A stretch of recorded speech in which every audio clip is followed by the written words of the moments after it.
Good morning, champion. This is Professor Aswin from Government College of Technology. I am having a technical champion Shakti along with me. இப்போ நம்ம types of ஃபோர்காஸ்டிங்ல கேள்விகளை பார்க்க போறோம்.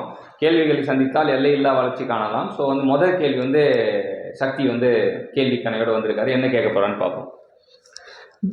Which one of the following is not a technique for long range forecasting? So long range forecasting எது இல்லை அப்படின்னு கேட்குறாரு. இது ஒரு நாட் கொஸ்டின் அப்படின்னு அர்த்தம். நம்ம காய்கறி போனால் எனக்கு வாங்க போனால் என்ன கேட்பாங்க, சாதா காய்கறி வேணுமா, இல்லை நாட்டு காய்கறி வேணுமா, நாட்டு தக்காளி வேணுமா, நாட்டு வெண்டைக்காய் வேணுமான்னு கேட்பாங்க இல்லையா. அந்த மாதிரி இது நாட் கொஸ்டின். நாட் கொஸ்டின்னா என்ன அர்த்தம்னா 3 ஆன்சர் கரெக்டாக இருக்கும், ஒன்று தான் தப்பாக இருக்கும். ஸோ நாட்டுனா 3 ஆன்சர் கரெக்டாக இருக்கும். நம்ம இந்த நாட்டு மட்டும் எக்ஸாம் அதில் கணக்கு தெரியாது, வாசிக்கும் போது நாட்டை பார்க்காம விட்டுருவோம். அப்போ நம்ம பார்த்தோம்னா long range forecasting market research method option A அப்படி போட்டுருவோம். நாட்டுலாம் பார்த்தோன்னா ஆப்ஷன் ஏ. ஆனால் அப்புறம் பார்த்தா ஆப்ஷன் பியும் லாங் ரேஞ்ச் ஃபோர்காஸ்டிங் தான், டெல்பியும் கலெக்டிவ் ஒப்பீனியன் மெத்தடும் லாங் ரேஞ்ச் ஃபோர்காஸ்டிங் தான். ஸோ லாங் ரேஞ்ச் ஃபோர்காஸ்டிங் அப்படின்னாலே நமக்கு தெரியும், லாங்னாலே அது குவாலிட்டேட்டிவ் அப்படின்றது தெரியணும். லாங் ரேஞ்ச்னா என்னது, குவாலிட்டேட்டிவ் அப்படின்றது தெரியும். லாங் ரேஞ்ச்னா குவாலிட்டேட்டிவ். அப்போ 3 பேர் லாங் ரேஞ்ச் தான். நாட்டுன்னு வரும்போது answer option D. Option D என்ன சொல்லிருக்காங்க, correlation and regression சொல்லிருக்காங்க. Option D is a short range forecasting. அவர் லாங் ரேஞ்ச் ஃபோர்காஸ்டிங் கிடையாது, அவரே short range forecasting, also called as quantitative. குவான்டிட்டியை பத்தி பேசுறவன் என்னது, எப்பவுமே எனக்கு எவ்வளவு காசு கிடைக்கும், எவ்வளவு வேலை செஞ்சா இன்னைக்கு வேலை செஞ்சா எவ்வளவு காசு கொடுப்பீங்க, இன்னைக்கு எவ்வளவு கொடுப்பீங்க அப்படின்னு கேட்கறான். குவான்டிடேட்டிவ் மொத்தமா நான் என்ன ஆகணும், நான் படிச்சது பிஇ, நான் ஆக போறேன் ஏஇ அப்படி சொல்லுவான் இல்லையா.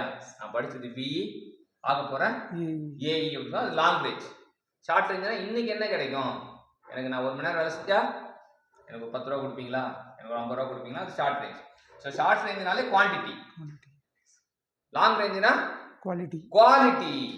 அப்ப நான் குவாலிட்டினா நான் ஐஏஇ ஆக போறேன், நான் கலெக்டர் ஆக போறேன், நான் அசிஸ்டன்ட் ப்ரொஃபசர் ஆக போறேன் அப்படி சொன்னா அது குவாலிட்டி. லாங் ரேஞ்ச்னா குவாலிட்டி, ஷார்ட் ரேஞ்ச்னா குவான்டிட்டி. ஸோ குவான்டிட்டி பத்தி பேசுறோம். Correlation and regression analysis. Regression வந்தாலே 2 பேர் மட்டும் ஞாபகம் வச்சுக்கலாம், குவான்டிட்டிக்கு 2 பேர் மட்டும் ஞாபகம் வச்சுக்கலாம். எப்படி, எந்த வார்த்தையில ஞாபகம் வச்சுக்கலாம் குவான்டிட்டி அப்படின்னா, குவான்டிட்டினா ஷார்ட், சரியா, ஷார்ட்டா இருக்குவாங்க அப்படின்னு. அப்ப நம்ம ஷார்ட்டாகவும் இருக்கணும், டைம் சீரிஸ் மெத்தடும் ஞாபகம் வச்சுக்கணும், அப்புறம் ரெக்ரெஷன் மெத்தடும் ஞாபகம் வச்சுக்கணும். அப்ப ஒரு பாட்டு இருக்கு, எங்க தலை டிஆர்.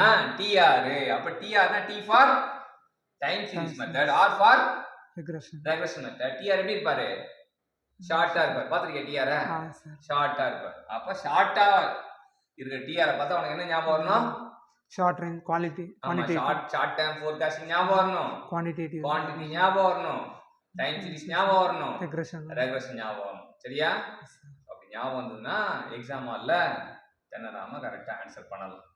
ஸோ ஏதோ ஒரு விஷயத்தை வச்சுக்கிட்டு, நம்ம கண்ணுக்கு முன்னாடி இருக்க விஷயத்தை வச்சுக்கிட்டு படிச்ச விஷயத்தை ஞாபகம் வச்சுக்கிட்டோம்னா தப்பே பண்ண மாட்டோம். ஸோ தப்பு பண்ணாததுக்கு, எக்ஸாம் ஹாலில் தப்பு பண்ணாம இருக்கிறதுக்கு என்ன வழி, you have to correlate with the day to day activities. இல்லை டே டு டே யாரை பார்க்குறோம். இப்போ டிஆர் நீ பார்த்துருக்கியா, பாட்டு கேள்விப்பட்டிருக்கியா, எங்க தலை டிஆர் சென்டிமெண்ட்ல தார்மாறுன்னு. சரியா, அப்ப டிஆர்னா அப்ப T for correlation, T for time series method, R for regression. அவர் எப்படி இருப்பாரு, ஷார்ட்டா இருப்பா. ஷார்ட் டைம் ஃபோர்காஸ்டிங் அது குவான்டிட்டி. அது இது மட்டும் தெரிஞ்சாலே போதும், லாங் டைம்க்கு எந்த பிட்டும் தேவையில்ல. 2 பிட்ல 2 விஷயத்துக்கு 1 மட்டும் பிட் மேக் பண்ணிட்டா இன்னொன்னு அது இல்லைன்னா இதான் அப்படின்னு ஞாபகம். அப்ப 2த்துக்கும் பிட் ரெடி பண்ணிட்டு போனா அது முட்டாள்தான். சரியா, இப்ப நம்ம என்ன பண்ணிருக்கோம், ஒரே ஒரு குவான்டிட்டிக்கு மட்டும் எடுத்துக்கலாம். குவான்டிடேட்டிவ் ஃபோர்காஸ்டிங் மட்டும், ஷார்ட் டைம் ஃபோர்காஸ்டிங் மட்டும் என்ன பண்றோம், டிஆர் ஞாபகம் வச்சுக்கிறோம். So short time forecasting TR வச்சு ஞாபகம் வச்சு கத்துக்குத்த சக்திஜி. தேங்க்யூ.